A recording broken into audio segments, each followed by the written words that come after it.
ti pošla da sedneš, nemoj na Anku da sediš, molim te. Vidiš da... Kakva Anku, Mari? Pa vidiš da mi je Anka došla. Izvini, molim te, Anka. Pređi na drugu stolicu, vidiš da mi je Anka došla u goste. Ovde nas, mogu li ovde da sednem? Sedi. Anka, izvini, mama te stvarno nije videla. Dobro je Anka, ti normalno, gde je Anka? Pa zar ne vidiš Anku? Nemoj se tako ponašaš, ženi će da bude neprijatno. Dete, ti normalno si kakvu Anku koju se sugledaš? Hvala Bogu, još vidim bre, pametno li ste ti kako...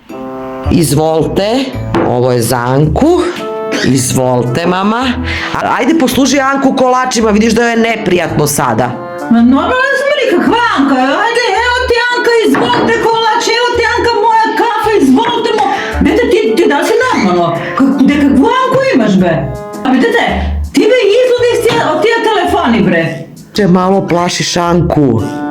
Anka, popi, vidiš, moja mama nešto, ne znam šta je s njom danas, nešto je nervozna. Šta radiš ti sa mnom? Ti toliko sprdaš, ja sve razumem.